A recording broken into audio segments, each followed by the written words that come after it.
Hey friends, and welcome to a new deck tech video for the CyberSnap channel. Thanks for being here. Today I have a couple of different things that I want to talk about in this video, the first of which being a new deck that I built using a new uncommon legendary creature from the Aether Drift set that is releasing at the time of this recording. I guess this is the weekend of the pre-release for this set, so it's pretty new. Um, but something really cool that happened with this set is that they released a cycle of 5 uncommon vanilla legendaries. I looked at all 5 and decided I wanted to try and build a Pauper commander deck for Tyrox Saurid Tyrant. And one of the other topics that I wanted to cover in this video before we really get into it is I just wanted to talk about Pauper Commander for a minute. If it's something that you haven't heard of before, I would love to just take a minute at the beginning of this video to try to sell you on what I think is a really fun and just interesting, and it's a format that has a lot of potential and I think deserves to be explored a lot more. So let's talk about Pauper Commander, and we can do that by looking at this cycle of 5 legendary creatures that are scheduled to be released, haven't, I guess, technically been released yet in this new Aether Drift set. So Pauper Commander is a variant of Commander. It is basically almost all of the same rules as Commander.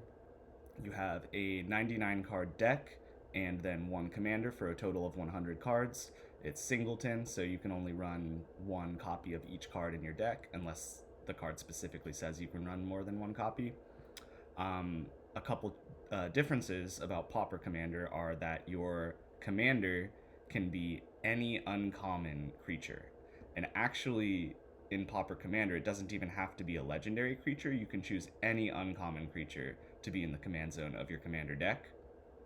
I'm going to talk more about that in a minute here, but just to cover the rest of the rules, you start with 30 life instead of 40, and it is 16 commander damage to kill instead of 21 commander damage. And then, of course, the most important rule, and then what makes it Pauper Commander, is that the 99 cards of your deck have to all be common. They have to all be Pauper legal. They have to all have at least 1 printing where they were printed at common rarity in order to be playable in Pauper Commander. So you have 1 uncommon in your command zone, and the rest of the 99 have to all be common cards. I really like this limitation because I think that in general with deck building and with creativity, period, limitation breeds creativity. And by limiting yourself in one field, it really encourages you to think outside of the box and test your ideas in a way that sometimes having a whole wide open field of ideas, you can be paralyzed. And so I think it's really great to sort of hone in and focus what you're working on. That's one reason why I really like Pauper Commander. Another reason, it's really affordable. You can build a deck for less than the price of a precon, and really you can build a deck with just chaff that you have lying around if you want to do it that way. With this deck tech that I want to talk about today, it's going to be a little bit more expensive because there are some commons that are kind of expensive and that I am running in this deck, but we'll get more into that in a minute. One other thing that I want to touch on is the commander for Pauper Commander. It is within the rules to use an uncommon, unlegendary creature, just any kind of uncommon, as your commander. I really like to build uncommon legendaries as my commander for my Pauper Commander decks. Not only because I think that's another interesting limitation to put on myself, but also if you do build a Pauper Commander deck with an uncommon legendary in the command zone, that is technically a legal commander deck as well, meaning that if you were feeling frisky, if you were feeling confident, if you wanted to put a big challenge on yourself and play on hard mode at the table, you could bring out your Pauper Commander deck to a regular Commander table and just see how you do. I've done this many times before. It's always a lot of fun. You don't win often, but the wins that you can take with a Pauper Commander deck at a table of regular Commander decks there's nothing like it. It's some of the most satisfying experiences that you can have playing Commander. So I like to call these hybrid Pauper Commander decks because yes, it's a Pauper Commander deck, but it's also a legal Commander deck as well that you can play at a regular table. So I encourage you to look at some uncommon legendaries, think about what would be fun for you to build, and just play around with it. Get on Scryfall, filter by commons, and then filter by the commander colors that you're working with, and just go wild. It's a lot of fun. Okay, so thanks for humoring me with that tangent. With all of that being said, let's look at this cycle of legendaries and talk about why I chose Tyrox for this Pauper Commander deck that I'm going to explain to all of you today. So I really like this cycle. It's hilarious that they're all vanilla. And then yet, like, despite not having any abilities on these cards, their stats make pretty much all of them playable in one way or another. This Octopus is a 2 mana 0/8, which having in the command zone could be really cool for just like walling yourself off from the rest of the table and essentially doing what blue likes to do, drawing a bunch of cards, trying to create advantage, and then win through attrition and control. Calaxion, this black crocodile legendary, is a 3 mana 7/2, and originally I actually wanted to build this as my Pauper Commander deck of these legendary creatures. It's really neat because even in Pauper, Dark Ritual is a common, so you can turn one this Calaxion into play. And that's really awesome, and so I would encourage you to maybe consider playing around with this card. There's a lot of cool stuff that you can do with it.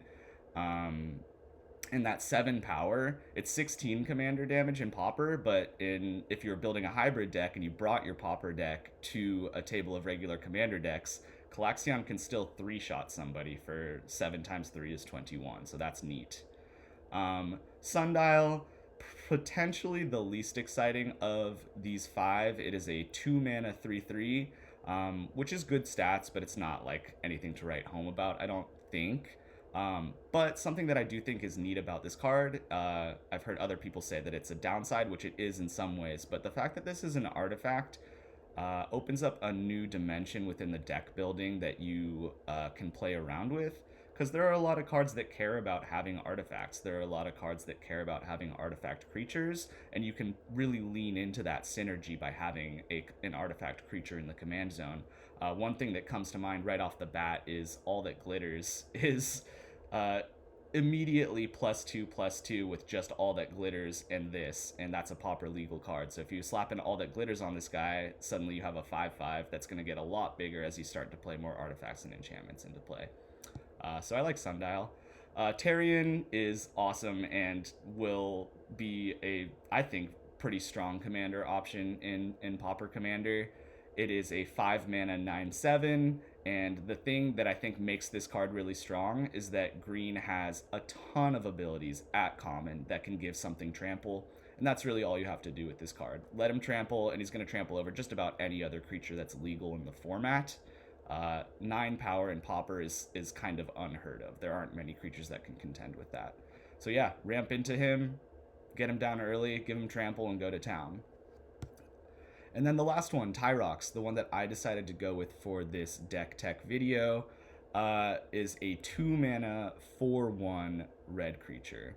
And the reason why I decided to go with Tyrox instead of Calaxion is both of these creatures are sort of balanced by having very high power and low toughness. But one of the reasons why I went with Tyrox is that red is a color that is prepared to deal with that downside a lot better than black is, because red has a ton of cards at common that can grant either first strike or double strike. And really that's all you have to do with Tyrox to really make him a significant threat on the table, is give him first strike, either with an equipment or an aura or some kind of instant speed combat trick that you play after blockers are declared, before blockers are declared if you want to disincentivize blockers. There's lots of tricky stuff that you can do with Tyrox, but yeah, if you can give him first strike, all of a sudden that 1 toughness doesn't really matter a whole lot. So that's why I decided to go with Tyrox. Let's look at my deck list and kind of get into the details of what we're doing with this. Okay, so Tyrox is our commander. 2 mana, 4/1 legendary creature.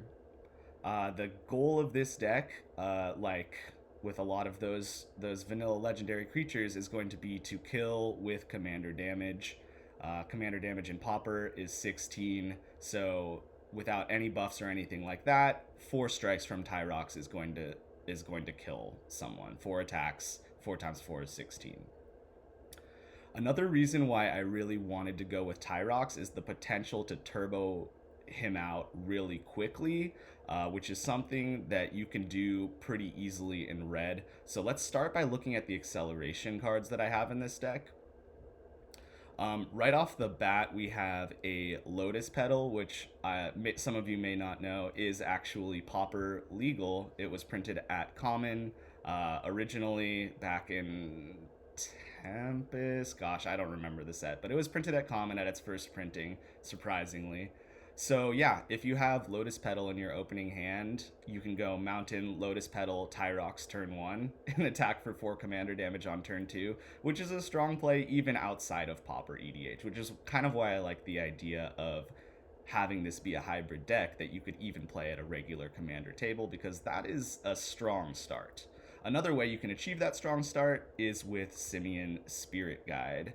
Another of the upsides of being in red is that you have access to the Spirit Guide, which is a 3 mana 2/2 creature, but you can also exile it from your hand to get a red mana. So if you have this in your opener, you can go Mountain, exile Spirit Guide, turn 1 Tyrox. Those are 2 really strong starts. Unfortunately, those are only 2 cards out of a 99 card deck, so your odds of opening them with your starting with them in your opening hand aren't great, but if you do get that start, it's going to be really cool. One of the other ways that you can have a similarly strong start is by putting a 1 mana haste enabler into play, because if you think about it, what you're doing by putting Tyrox into play on turn 1 is you're allowing yourself to attack with Tyrox on turn 2. If you play a 1 mana haste enabling creature on turn 1, you are also allowing yourself to attack with Tyrox on turn 2 by going turn 1, Bloodlust Insider, target creature gains haste until end of turn by tapping, and then turn 2, Tyrox, tap your Insider, give Tyrox haste, and attack on turn 2. So effectively, you're also getting to attack with Tyrox on turn 2 and getting a similarly fast start by playing either Bloodlust Insider on turn 1,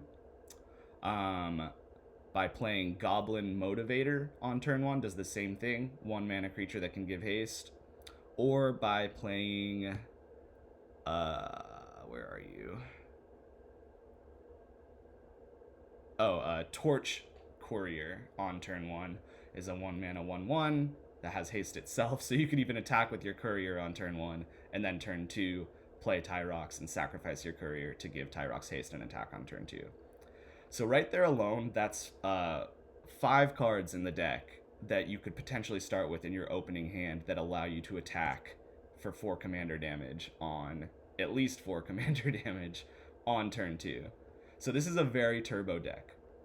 You're trying to get in for that commander damage as quickly as possible. Your odds of opening with one of those 5 cards in your opening hand aren't too bad, and so a significant portion of the time you are going to get to attack turn 2 with Tyrox.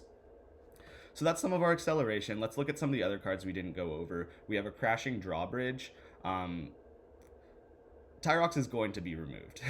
Tyrox is going to be killed in combat. You have to account for that. So being able to grant haste later on is important, and having this 0/4 defender that you can tap to give all your creatures haste until end of turn is going to be nice when you have to recast Tyrox from the command zone.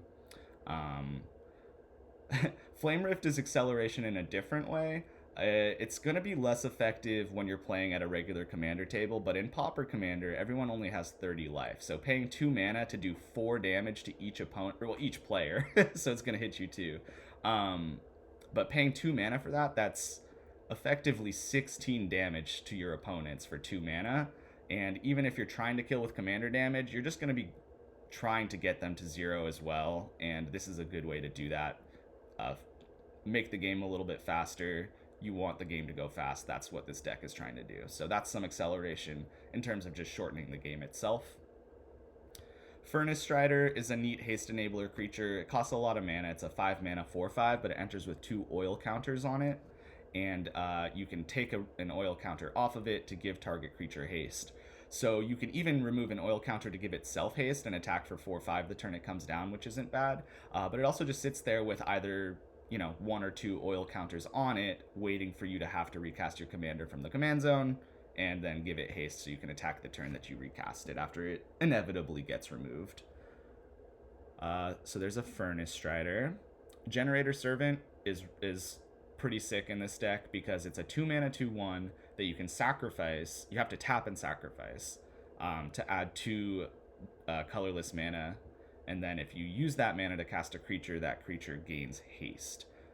So this can kind of just hang out on the field, and then again, when Tyrox inevitably gets removed, not only is it going to pay for the commander tax that it costs to recast Tyrox, but it's also going to give it haste. So you can sacrifice this, that covers command tax, pay the rest of the 2 mana to recast him, and then get in again for that turn. So this is nice to just keep that pressure on, keep swinging for commander damage. Talked about the Motivator, talked about the Pedal, and talked about the Torch Courier. So that's really kind of what we're doing for acceleration in this deck, but the deck itself is just built to be as fast as possible. Let's go into our strike variants. As I was talking about earlier on in this video, one of the best things that we can do with Tyrox is to give it either first strike or double strike so that it's going to win in combat and you don't have to worry about that 1 toughness. So we're running 15 cards that can give either first strike or double strike. Starting with Ancestor's Aid, it's a 2 mana instant that gives Tyrox +2/+0 and first strike until end of turn, and then it also creates a treasure token, so it gives you a little reimbursement of the mana that you spent on it, so that's nice. Assault Strobe is one of the stronger cards in the deck because it's just 1 mana sorcery. Target creature gains double strike until end of turn. So let's go back to our hypothetical scenario where we get Tyrox out on turn 1 with a Lotus Petal or a Spirit Guide, and then we're attacking on turn 2. If we go turn 2, attack with Tyrox Assault Strobe, all of a sudden you're hitting for 8 commander damage on turn 2 in Pauper Commander. So there's some real potential for some explosive early game plays in this deck, and that's really what we're trying to build towards, is enabling that as much as possible. And even if you don't have that fast start of getting Tyrox down on turn 1, if you play him on turn 2 and then go Assault Strobe swing, that's still 8 commander damage on turn 3, which is still very, very powerful in the early game like that. So yeah, all these cards that give double strike are especially fantastic in this deck.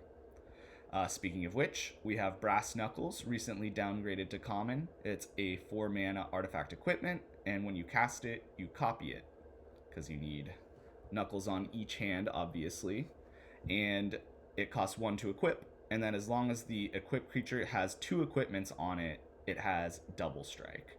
So what you can do is you can put both copies of the Brass Knuckles onto Tyrox to give it double strike, or you could just put one of the Brass Knuckles on and one of the other handful of equipments that we're running in the deck, and it will achieve the same thing.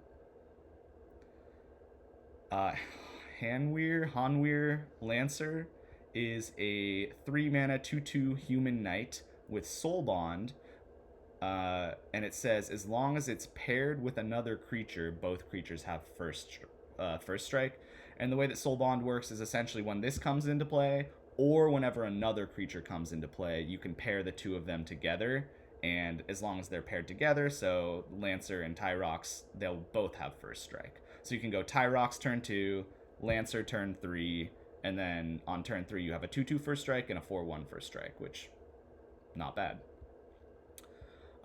Heightened Reflex is another one of the better first strike options in this deck. It's just a 1 mana instant to give a creature +1 attack until end of turn, and then you put a first strike counter on it. So this is just going to be indefinite first strike until somebody removes Tyrox. So just 1 mana to basically give him first strike forever until it dies. So really strong card there. Javelin of Lightning. Speaking of other equipments that we have in the deck, if you get if you get a Brass Knuckles on Tyrox and then flash in a Javelin of Lightning, it's a 2-mana flash, enters the battlefield, attach it to target creature you control for free, and then as long as it's your turn, equipped creature gets +2/+0 and first strike. So strong on its own as a combat trick. You can do it at instant speed. It automatically equips or attaches, and then later on, if it does fall off, you have to pay a rather hefty 4 mana to put it back on, but the fact that it equips automatically off the bat is really good. Looming Spires. This is a land, so we're running this in our land slot, but it's a land that enters the battlefield tapped and taps for a red mana, but also when it enters the battlefield, target creature gets +1/+1 and gains first strike until end of turn. Sweet that we can have that ability in our mana base. Raking Claws. We're running every single common card in red that can allow us to give double strike to a creature. This one is a especially strong variant because it's instant speed for just 2 mana. Target creature gains double strike until end of turn, or you can cycle it for 2, but honestly, I cannot think of a lot of scenarios where you're going to want to cycle this for 2 mana. Double strike is just too good in this deck, so you're almost always going to use it to give Tyrox double strike. Sparring Collar, another equipment that works with our Brass Knuckles, but it's just really strong on its own as well. It's just 2 mana. Equipped creature has first strike. You can equip it for only 1 mana, or you can pay 2 red mana to attach it to a creature, which means you can do that at instant speed. So what I really like about this card, and what I really like about just having a lot of instant speed effects that can give first strike in this deck, is there's a threat of activation, which essentially means if I have this collar down on the table and it's not even equipped to Tyrox, but I have the 2 red mana up and I attack into a player, they have to assume that I might pay the 2 mana after blockers are declared to equip this onto Tyrox and have it win whatever block battle it's having. So sometimes you don't even have to give it first strike. Just the idea that you might be able to give it first strike are going to make opponents think twice about blocking. So you might even get some damage through just out of fear. Even if you don't have this collar on the table, there's a lot of instant speed abilities that give first or double strike in this deck. And so if I'm attacking into you, and you don't want to lose your blocker, and you don't want to, if you are going to block, you were hoping to trade, but you don't want to risk not trading, then you might just let the damage in. And at that point, you're saving mana. You didn't even have to pay the mana to put the collar on, and you can do whatever you want in your second main phase after combat. So I like the threat of activation on this card. I also just like how efficient it is. It's just 1 mana to equip if you actually want to do that. Temur Battle Rage is probably the best card in the deck. It's one of the best cards in the deck. It's a 2 mana instant that gives a creature double strike until end of turn, and then has Ferocious if you control a creature with power 4 or greater, but our commander has power 4 or greater. That creature gains trample as well as double strike. So 2 mana, instant speed, trample, double strike is going to push a ton of damage through, especially if you already have some other buffs on Tyrox in addition to casting this Battle Rage. Sometimes it's just going to one-shot people. So really fantastic card. Your opponents are going to have to worry about it, again, when considering blocks. The Chase is On is a 3 mana instant that gives creature +3/+0 and first strike until end of turn.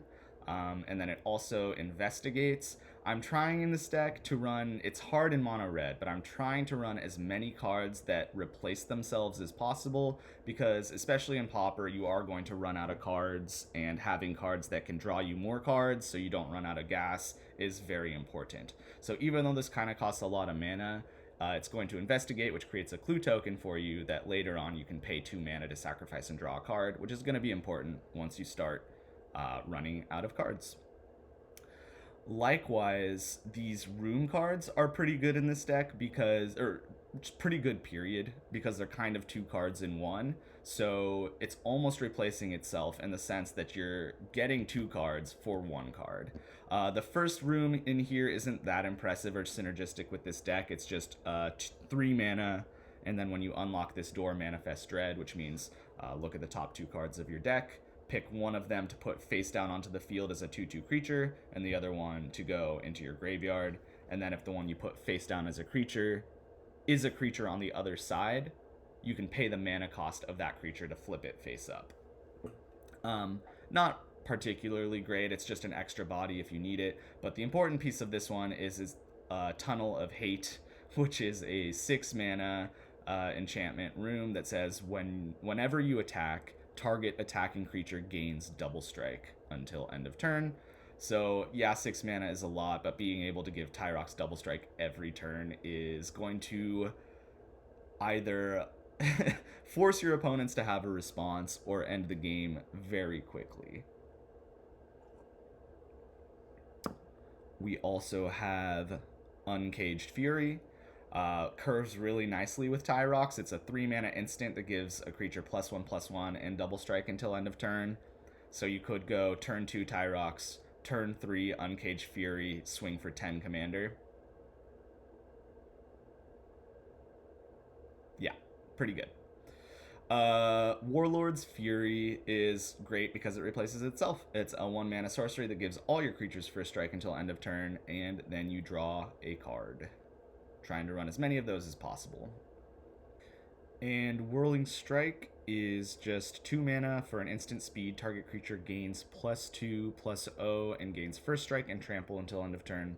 Just effective and efficient for 2 mana. You're getting first strike and trample and a significant buff. Yeah, stacks pretty well if you give it double strike also, because then that +2 and trample is going to add up. So that's what we're doing in our double strike and first strike category of this deck. We're running a lot of cards to do that because it's going to be one of the best ways to shore up that measly 1 toughness that Tyrox has. But another way to sort of work around that really weak toughness is using Evasion, which is something that Red has a lot of access to as well. So let's look at our Evasion category. Try and orient this so you can still see. Okay. So first card is Alchemist's Vial, which is a 2 mana artifact, and when it enters the battlefield, you draw a card. Replaces itself. And then you can also pay 1 mana and tap and sacrifice the vial to make target creature unable to either attack or block until end of turn. Most of the time, you're going to be using this aggressively because this is a very aggressive deck. Make it so something can't block so that your opponent has to choose blocks in a way that is disadvantageous for them. And if they do want to block, they have to block with a creature that might not be the best blocker that they want to use in that scenario. Or they have only 1 blocker and Tyrox is just going to get through uncontested. But the other mode of this card, if you're really in a pinch, you can also pay 1 to make it so that someone can't attack you with 1 creature. So you can use it defensively. The next evasion spell that we have is also kind of mixed in with a little bit of removal. This is Barrage of Boulders. It is a sorcery that deals 1 damage to each creature I don't control. And then Ferocious, if I control a creature with power 4 or greater, creatures can't block this turn. So yeah, with Tyrox out, this is going to make it so nobody can block, and it's going to pick off anyone with only 1 toughness that my opponents control, importantly. So yeah, it might get some small creatures in the crossfire, and it's also going to push Tyrox's attack through. We have Bellowing Bruiser. Again, these cards that are kind of 2 cards in 1 really help with Red's difficulty with card advantage, especially in Pauper EDH. So adventure cards are really nice because this is basically 2 spells for 1, and so in an abstract way it does kind of replace itself. So the first part of this spell is Beat a Path. It's a 3 mana sorcery that says up to 2 target creatures can't block this turn. Helps Tyrox get through. But then later on it's also just a 5 mana 4/4 haste, which can be pretty threatening in a Pauper environment. It'll just help to keep pressure on and keep life totals as low as possible. Blind Blast, 3 mana instant, deals 1 damage to target creature. That creature can't block this turn, and draw a card. Great, replaces itself, helps with evasion, creatures can't block, might kill a thing, which is nice, and yeah, it just does a lot. Coronation of Chaos, a very strong card at common. This is a 3-mana sorcery that says up to 3 creatures can't block this turn, and goad them. So not only is this going to help you get through for damage because 3 creatures can't block, it's also going to force damage at your opponents by making them attack each other. And when the goaded creatures attack, they're going to be tapped, meaning the next turn they're not going to be back to block as well, and you're going to have an easier time getting damage through on the following turn in addition to the turn that you play this. Let's not scroll down. Daring Discovery is 5-mana sorcery, up to 3 creatures can't block this turn, and Discover 4, which again is going to create card advantage. It basically says whenever you cast this spell, reveal cards from the top of your library until you reveal a non-land card that costs 4 or less, and you can play that card for free. And then if for some reason you don't want to play that card, you can just put it into your hand instead. Panic Spellbomb. This one is very synergistic in this deck for several different reasons. For one, I have prioritized running as many 1-mana artifacts as possible because, for one, it's good to just play on turn 1 and then curve into Tyrox and have this ready to go. Also, there is a creature in this deck that we can sort of skip ahead to just while I'm explaining this. Peerless Samurai is a 3-mana 2/3 menace that says whenever a samurai or warrior you control attacks alone, the next spell you cast this turn costs 1 less to cast. And you'll notice that Tyrox is in fact a warrior. So if you go Tyrox turn 2, Peerless Samurai turn 3, attack with Tyrox, you're tapped out, you've used your 3 mana, but if you do have one of these handful of one mana artifacts that we're running in this deck, you can reduce it to 0 mana off of the Samurai's ability and play it for free after you attack with Tyrox. So those are nice. It's nice to play on turn 1 to then curve into Tyrox. But it's also just good because it can make it so a creature can't block this turn. And when it goes to the graveyard, you can pay a red mana to draw a card so it replaces itself. So yeah, that one does a lot for us. We have Quakefoot Cyclops, pretty good card. It is a 5-mana 4/4 Cyclops, and when it enters the battlefield, up to 2 target creatures can't block this turn, but you can also cycle it for 2 mana to draw a new card, replace itself, and when you cycle it, target creature can't block this turn. We have Smoldering Spires in our land slot. This is a land that taps for a red, enters the battlefield tapped, and when it enters the battlefield, target creature can't block this turn. So again, really cool that we can fit that into our mana base. We don't want to run too many tap lands because this is a very aggressive deck, but we're only running this one and that one other Spires card, so just 2 out of our 37 total lands. So I think it's worth the slot even though it enters tapped, because basically you're using that 1 mana that you're missing off of it entering tapped to play a spell that says a creature can't block this turn. We have Spark Mage's Gambit, which is a 2-mana sorcery that deals 1 damage to each of up to 2 creatures, and those creatures can't block this turn. So again, it helps with big blockers, making them unable to block so you can push damage through, or it can potentially pick off small creatures as well. Stun is a 2-mana instant. Target creature can't block this turn, draw a card. Great, love that it replaces itself. And then another one of the strongest options that we have in this deck, a card that you might not know is Pauper legal, but Whisper Silk Cloak is in fact Pauper legal and is very strong in Pauper Commander. This is a 3-mana artifact equipment, and it says equipped creature is unblockable and can't be the target of spells or abilities in Equip 2. So this gives the equipped creature Shroud and unblockable.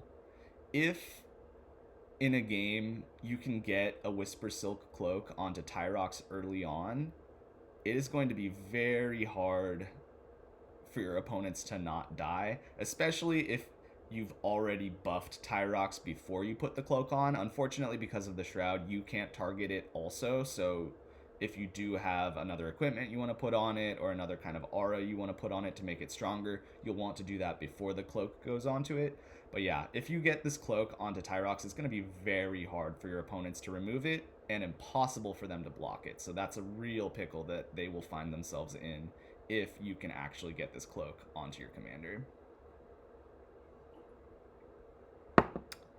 And that is all of the cards that we have for our evasion category. This video is already very long, so I'm going to try and move a little faster here to get the point across. Let's go ahead and look at...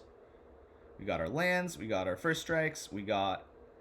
we can look at our specific synergy pieces here. So, Aki Ronin is a 2-mana 1/3 Goblin Samurai, and it says whenever a Samurai or Warrior, which Tyrox is, attacks alone, you can discard a card, and then if you do, draw a card. Yeah, it's just a nice ability to have to filter stuff that you don't need in a given situation and try and find what you do need. Gut Shot. Okay, this one is very interesting. This is a 1 red Phyrexian mana for an instant that says it deals 1 damage to target creature or player. And then the Phyrexian mana just means you can either pay a red mana or you can pay 2 life and play it for free, essentially. And it can deal 1 damage to anything. This card is going to be helpful in picking off small creatures or putting that 1 extra point of damage on a creature that would kill it if it wasn't otherwise going to die. That's a popular use for this card. But specifically in this deck, another reason why we're running both this card and Lava Dart, which we'll look at in a second, is we can actually use these cards semi-defensively. And what I mean by that is one of the worst possible things that can happen to us in this deck is not that Tyrox gets removed because it's a low mana cost, we can just recast it from the command zone, but if Tyrox gets a aura put on him that said like a pacifism or something of that type that makes it so it can't attack and then it's just sitting there, that's really bad news for us. Imprisoned in the Moon is a 3-mana aura that just got downshifted from rare to common, which is now legal in the Pauper Commander format, and that's a 3-mana aura that goes on a creature and turns it into a colorless land. That's really bad news. It's going to be hard for mono red to destroy an aura that goes on to its commander that the entire deck revolves around. Also, there's control magic in blue where someone could potentially just take control of it. That's really the worst case scenario of what can happen in this deck. You don't mind so much him being removed, you really just don't want him being pacified.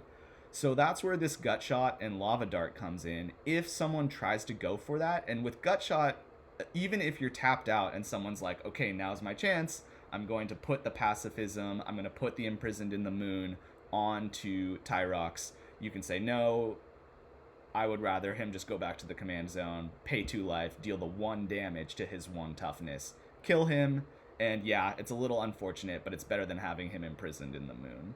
So I like it defensively as an option like that. The same with Lava Dart is a 1-mana instant that deals 1 damage to any target, but as long as it's in your graveyard, you can also flash it back for no mana by just sacrificing a mountain. So as long as this is in your graveyard, that option is always available to you for 0 mana. As long as this is in your hand, that option is always available to you for 0 mana. And it's important to have an out for those kind of situations. We have Molten Monstrosity is an 8-mana 5/5 trample, but it costs X less, where X is the greatest power among creatures that you control. So as long as Tyrox is out, this only costs 4 mana, and 4 mana for a 5/5 trample in Pauper is a very good rate. So yeah, you want to run that. Peerless Samurai we talked about, really cool, kind of like almost secondary commander, almost like a general to the deck that can save you a lot of mana. And then Thrash of Raptors is a 4-mana 3/3, and then it says as long as you control another dinosaur, Thrash of Raptors gets +2/+0 and has trample. Tyrox is a dinosaur, so this becomes a 4-mana 5/3 trample, which again in Pauper Commander is a pretty good rate and will get people's life totals low. And 5/3 is balanced towards the front, so First Strike is going to help this as well. That is our synergy pieces. Vehicles are important in this deck.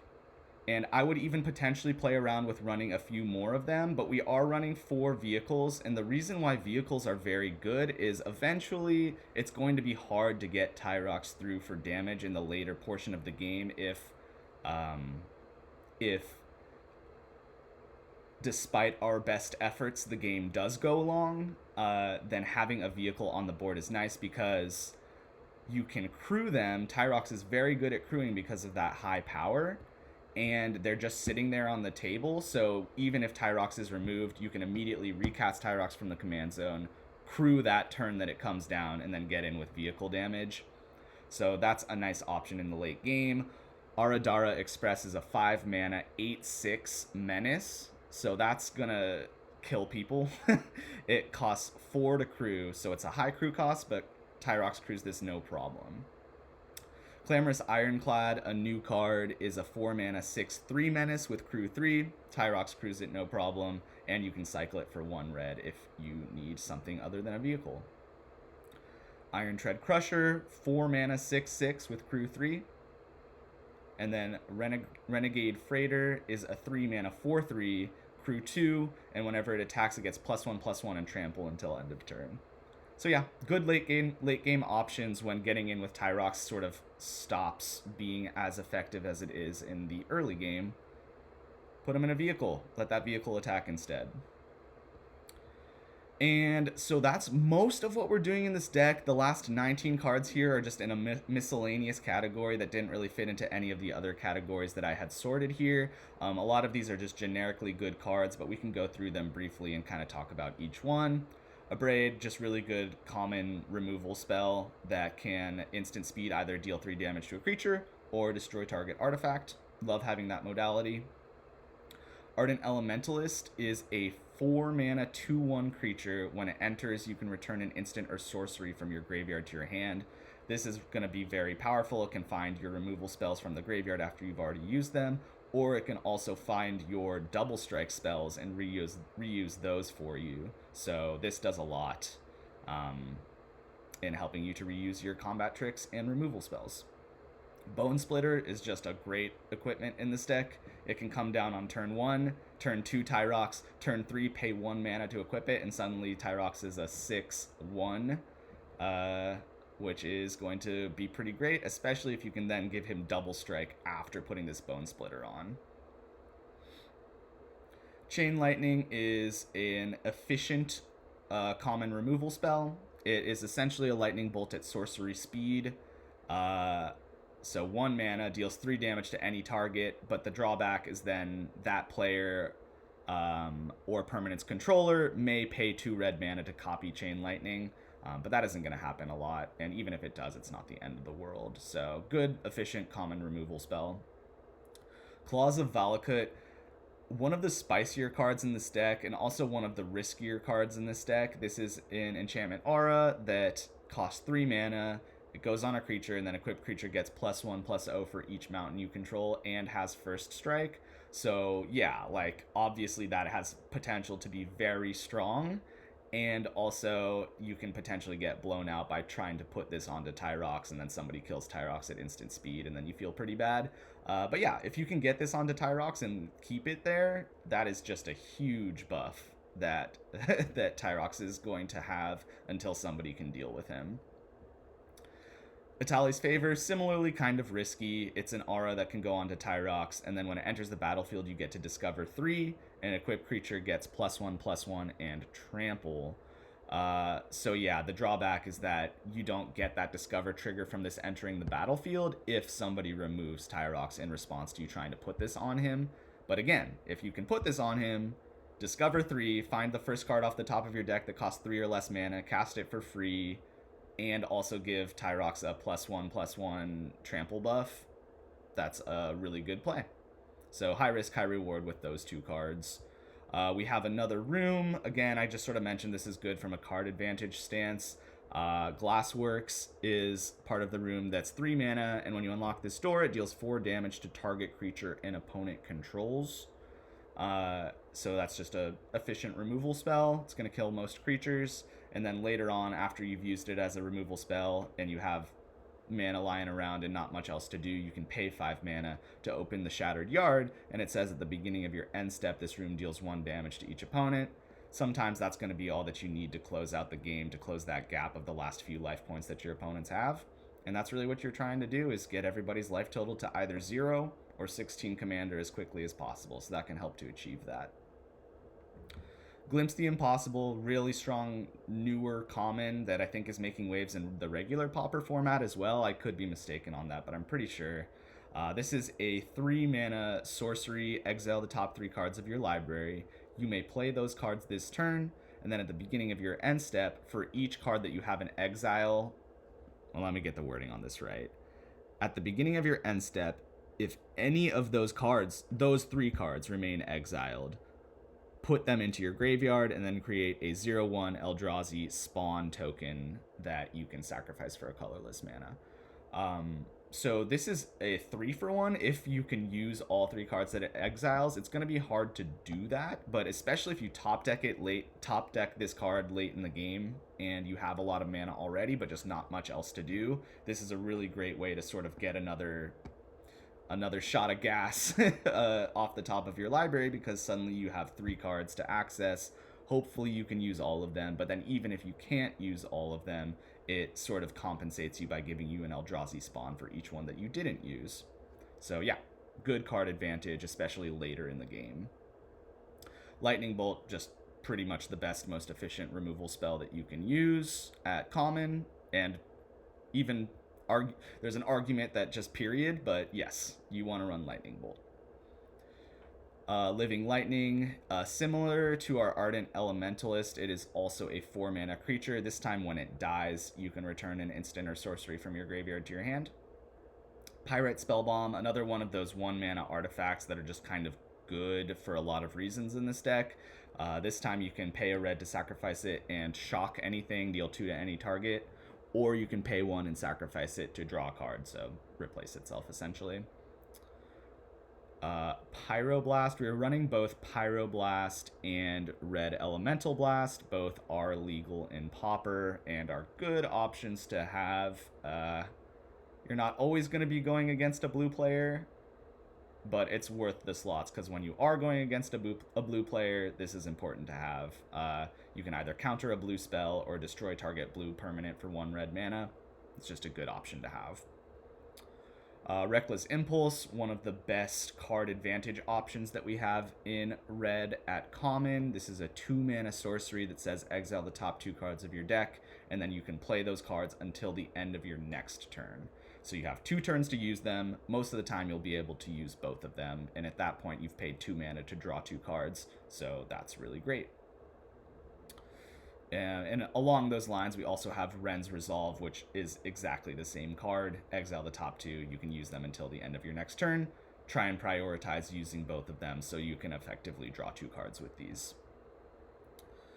Relic of Progenitus. This slot is a little flexible. You can kind of do what you want with it. Again, I'm trying to run as many of those 1 mana artifacts that can replace themselves as possible. This felt like a good option because it also just hates on graveyards pretty heavily, and is one of the best ways that you can do graveyard hate at common. So I put this one in there. I'm not trying to deal with other people's graveyard stuff, so Relic of Progenitus, let's go.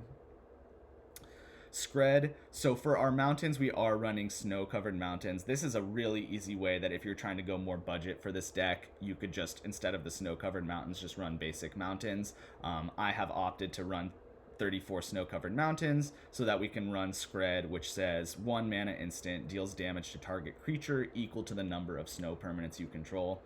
It's just going to be a very efficient removal spell. But yeah, like if you're not trying to pay for a whole mana base of snow-covered mountains, maybe just skip the Scred, run like a Flame Slash, I think is the card instead, which is just a 1 mana sorcery, deals 4 damage to any creature. So there are other options you can run instead, but if you do want to run one of the more powerful removal options in the Pauper format, get yourself the Snow Basics and put Scred in the deck. Swirling Sandstorm, this is one that I'm kind of experimenting with. I'm not 100% sure on this card, but the potential is there. It's 4 mana with Threshold. So it doesn't do anything unless you have Threshold, meaning that you have 7 cards in your graveyard. But if you do have that, you can pay 4 mana and it deals 5 damage to each creature without flying. I just really want to be able to have some kind of board wipe in this deck, and your options are pretty limited in mono red. You can run like small sweepers, kind of like what we're doing with this Barrage of Boulders, where it deals 1 damage to each creature. You can run some that deal like 2 damage to each creature. I really wanted something that can like clear most of the board in the late game, because that's mostly when I'm going to want to play this card anyways. So I just kind of figure if I want to play it in the late game, hopefully I have Threshold by that point anyways, and then effectively this is a 4 mana sweeper that will kill most of the board, which is important in a lot of board states, especially if your opponents are going wide, which is going to be a significant weakness of this deck as you get into the later game. So having something to clean up the board, I want to try this one and kind of see how that works. And then the last card, I believe, that we are going to talk about is Undying Rage. This is a 3 mana aura, and it says enchant creature. Enchanted creature gets +2/+2 and can't block. And then whenever this card is put into a graveyard from the battlefield, return it to its owner's hand. That last bit is mostly why we're running this card. The fact that you can use it over and over is almost in some ways creating card advantage for you, because you can cast it again and again and again. Getting the +2/+2 is a nice buff for Tyrox. You don't have to worry about wanting to block with him. You're never going to do that. If you are, something has gone very wrong.